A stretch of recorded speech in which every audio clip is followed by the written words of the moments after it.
Hello बच्चों, कैसे हैं आप सब। मैं आप सबका वेलकम करता हूं YouTube channel of KT classes. देखिए, क्लास 9 की केमिस्ट्री की सीरीज स्टार्ट करी थी और आज हम पहुंच गए किस पे, लेक्चर नंबर 4 पे। आई थिंक लेक्चर नंबर 4 या 5 चल रहा है अपना। करैक्टरिस्टिक्स हमने कवर कर लिया है मैटर के। आज पढ़ेंगे फिजिकल स्टेट ऑफ मैटर। क्या पढ़ना है आज हमें topic? Physical state of matter. Physical state of matter. Physical state of matter से कहने से मतलब क्या है? फिजिकल चेंज मतलब उसमें क्या होगा? सिर्फ फिजिकल चेंज होगा, कोई भी केमिकल चेंज नहीं होगा। अगर उसके बेस पे क्लासिफिकेशन करा जाए तो उसे बोलते हैं फिजिकल स्टेट ऑफ मैटर। क्या होगा? पहले क्राइटेरिया लिख देता हूं। ओनली क्या होंगे यहाँ पर? फिजिकल स्टेट में चेंज आएगा। ओनली क्या होंगे? फिजिकल चेंज होंगे, no chemical change. Only physical change, no chemical change, no chemical change. अगर उनके बेस पे फिजिकल स्टेट देखी जाए मैटर की तो एक्चुअली में होती है 5, लेकिन आपको जो इंपॉर्टेंट है वो कितनी है? 3 ही है क्लास 9 के हिसाब से। कौन कौन सी है जरा ध्यान से बोर्ड पर देखना। वैसे मैं 5 की 5 लिखवा रहा हूं, स्कूल में तो 3 ही लिखवाते हैं, लेकिन 5 आपको पता होनी चाहिए। एक होती है सॉलिड, एक होती है लिक्विड, एक होती है क्या? गैस, एक होती है प्लाज्मा, एक होती है क्या? Boson, boson Einstein. एक्चुअली में ये सिलेबस से काट दिया गया है ये पार्ट दोनों जो है। आपको डिटेल में जाने की जरूरत भी नहीं है, थोड़ा थोड़ा पता होना चाहिए। देखो, ये सॉलिड और लिक्विड और गैस तो हम पढ़ेंगे ही पढ़ेंगे। जरा प्लाज्मा की बात करता हूं तो प्लाज्मा क्या होती है? एक्चुअली में क्या होती है? ये मोल्टन गैसेस होती है। Molten gases, molten gases generally आपके जो ये स्टार्स वगैरह में ना found in, locate in stars.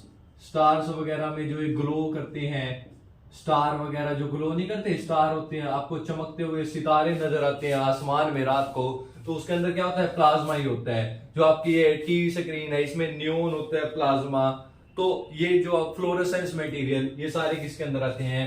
Plasma के अंदर आते हैं, मोल्टन स्टेट में। बोसोन आइंस्टाइन अपने आप में एक स्टेट है। एस एन बोसोन के ने इसको डिस्कवर किया था, उसके नाम पे पड़ा ये boson Einstein. S N boson और आइंस्टाइन जो ग्रेट साइंटिस्ट है, उन दोनों ने इनको डिस्कवर किया था, तो नाम पड़ गया बोसोन आइंस्टाइन। ये भी एक क्या है? मैटर की स्टेट है 5। हमें डिटेल में जो पढ़नी है वो सॉलिड पढ़नी है, लिक्विड पढ़नी है और क्या? गैस पढ़नी है। आज शुरुआत करेंगे किसकी? सॉलिड स्टेट की। आज शुरुआत करेंगे सॉलिड स्टेट की।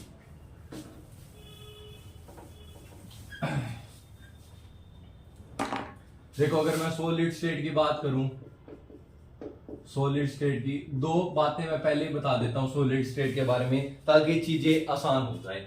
सॉलिड स्टेट के बारे में क्या बातें हैं? पहले तो इसका ये देखो, एक छोटा सा पार्ट, छोटा सा पार्ट देखो, जो इसके पार्टिकल है ना ऐसे अरेंज्ड है।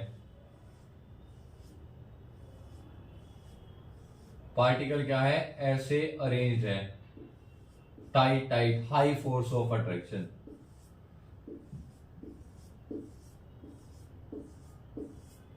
पहली एक बात जो आपको नोट करनी है, इसमें क्या होती है?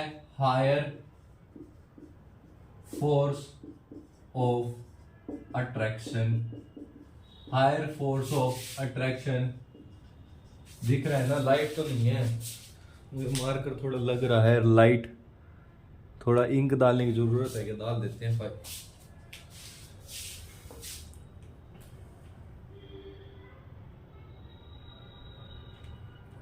क्या है? हाई फोर्स ऑफ अट्रैक्शन किसके बीच में? Between particle. किसके बीच में? Between particle. पार्टिकल के बीच में क्या है? हाई फोर्स ऑफ अट्रैक्शन है। दूसरी बात आपको ये याद रखनी है, दे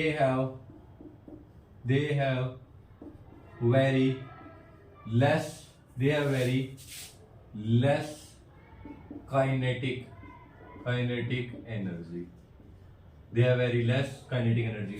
आपस में जुड़े हुए हैं। पहले पॉइंट का मतलब फोर्स ऑफ अट्रैक्शन, ये 2 पार्टिकल हैं, उनके बीच में हायर फोर्स ऑफ अट्रैक्शन है, आपस में जुड़े हुए हैं। अगर जुड़े हुए हैं तो मूव करने नहीं देंगे, अगर मूव कम है तो उसकी क्या है, लेस काइनेटिक एनर्जी है। देखो जितने भी मैं पॉइंट बताने वाला हूं ना, जितने भी मैं पॉइंट बताने वाला हूं इसमें, उनके ये क्या है, रीजन है। ये क्या है, रीजन है एवरी पॉइंट का। पहला पॉइंट क्या कहता है, सुनना आप जरा ध्यान से, solid have definite shape. Solid की क्या होती है, डेफिनेट शेप होती है। उसकी क्या होती है, डेफिनेट शेप होती है। क्यों, रीजन क्या है, हाई फोर्स ऑफ अट्रैक्शन। मान लीजिए मेरे पास ये मार्कर ही है, ये मार्कर क्या है, सॉलिड स्टेट में है। देखो अगर मैं इसको कैसे भी करूं, कैसे भी घुमा दूं, अगर मैं इसको इधर रखूं, इसकी क्या आएगी, शेप क्या रहेगी, फिक्स्ड रहेगी। डेफिनेट का मतलब क्या होता है, फिक्स्ड होना। डेफिनेट का मतलब क्या है, फिक्स्ड है, इसकी शेप चेंज नहीं होगी भाई कभी भी। दूसरा पॉइंट अगर मैं सॉलिड की बात करूं तो सॉलिड है डेफिनेट वॉल्यूम। सॉलिड की क्या होती है, डेफिनेट वॉल्यूम होती है, वॉल्यूम चेंज नहीं होती। जरा ध्यान से देखना, अगर फिर से इस मार्कर को लेता हूं, अगर मैं इसको मार्कर को हाथ पे रख दूं, इस मार्कर को हाथ पे रख दूं, ये उतनी ही वॉल्यूम लेगा। चाहे मैं इस मार्कर को यहां पर रख दूं, उतनी ही वॉल्यूम लेगा। तो इसकी वॉल्यूम क्या है जनाब, फिक्स्ड है। रीजन क्या है, high force of attraction. Third point करूं बात तो सॉलिड है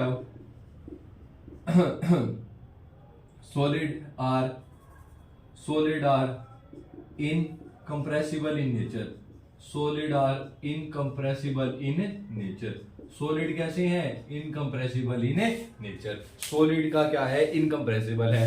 क्यों, क्योंकि देखो अगर मैं इसको दबाने जाऊं, अगर मैं इस मार्कर को दबाने जाऊं, क्या ये दबेगा, नहीं, क्योंकि इसके बीच में स्पेस ही नहीं है, क्योंकि यहां पर कुछ स्पेस ही नहीं है भाई, स्पेस ही नहीं है। इसका रीजन क्या है, रीजन क्या है इसका, वेरी लेस इंटरमोलिकुलर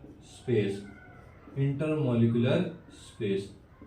जिनके बीच में स्पेस है वो बड़ा कम है, तो काहे का कंप्रेस होंगे भाई, नीचे दबेंगे नहीं। और जो चीज कंप्रेस नहीं होती उन्हीं को बोला जाता है इनकंप्रेसिबल। अगर मैं इसको दबाने की कोशिश कर रहा हूं, देखो दब नहीं रहा, क्योंकि स्पेस है ही नहीं पार्टिकल के बीच में, आपस में टाइटली क्या है, पैक्ड है। फोर्थ पॉइंट की बात करूं, इतने पॉइंट हो गए, 3 पॉइंट हो गए। चौथे पॉइंट की बात करूं, दे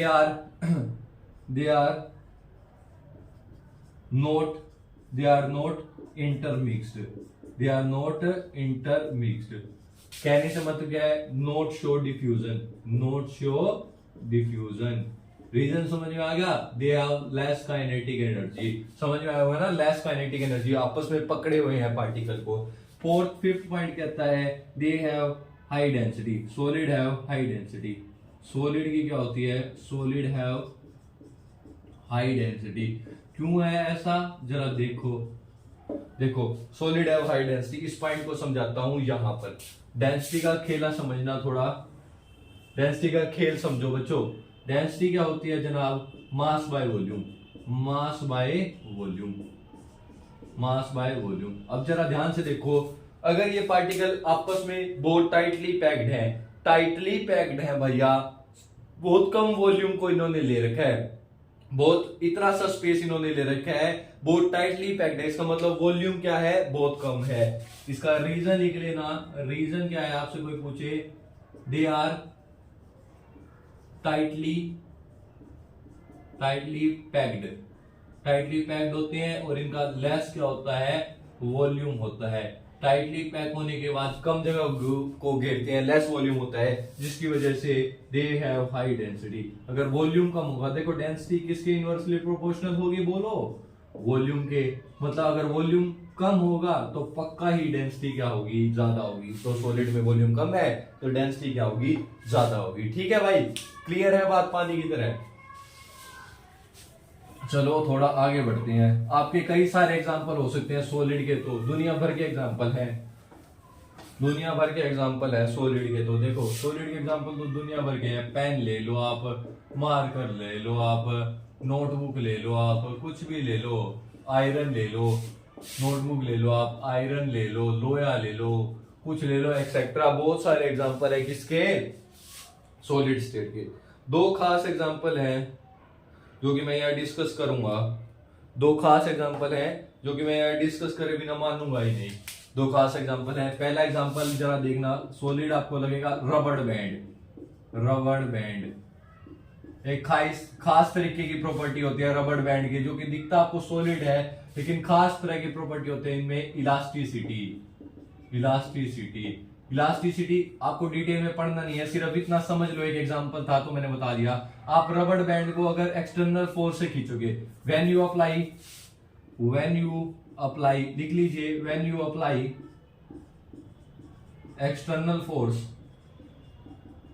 मतलब हाथ से आप खींचोगे, करके देख लेना, झूठ थोड़ी बोल रहा हूं। External force it will stretch, वो क्या हो जाएगा, खींच जाएगा, स्ट्रेच हो जाएगा। एंड व्हेन यू, जब आप रिमूव कर दोगे, when you remove external force it will regain its position, वापस से अपनी उसी पोजीशन में आ जाएगा अगर आप खींचना बंद कर दोगे तो। और एक बात खास याद रखना, when you apply if you apply अगर आपने if you apply higher external force it will break, वो स्ट्रेच नहीं हो जाएगा, वो ब्रेक हो जाएगा, उसकी इलास्टिसिटी खत्म हो जाएगी। एक टाइम पर उसकी इलास्टिसिटी खत्म हो जाएगी, फिर भी आप एक्सटर्नल खींचते गए तो वो क्या हो जाएगा, ब्रेक हो जाएगा। ये आपको एक एग्जांपल याद करना था रबड़ बैंड का। दूसरा एग्जांपल है स्पॉन्ज का। स्पॉन्ज का एक्चुअली में आपने कहा था कि सर सॉलिड तो कंप्रेस होते नहीं, लेकिन स्पॉन्ज में ऐसा क्या है, दिखता सॉलिड है फिर भी कंप्रेस हो जाता है। तो जरा याद रखना, आपकी जो स्माइली बॉल है ना, स्पॉन्ज से मैं कहने का मतलब है स्माइली बॉल क्यों कंप्रेस हो जाती है, तो जरा ध्यान से देखना इसका स्ट्रक्चर। एक्चुअली में होता क्या है, ये जो आपका स्पॉन्ज है ना, उसमें छोटे छोटे क्या होते हैं, छोटे छोटे क्या प्रेजेंट होते हैं, पोर्स प्रेजेंट होते हैं। छोटे छोटे क्या होते हैं, पोर्स प्रेजेंट होते हैं। और इन पोर्स में क्या होती है, गैस आर प्रेजेंट, या फिर एयर प्रेजेंट होती है, गैस और एयर। इन स्पोर में क्या होती है, पोर्स में गैस या एयर प्रेजेंट होती है। जब आप फोर्स अप्लाई करोगे, when you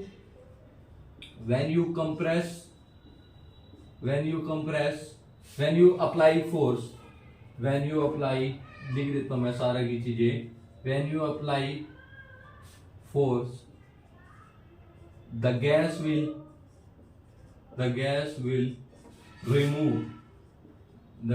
remove from the pores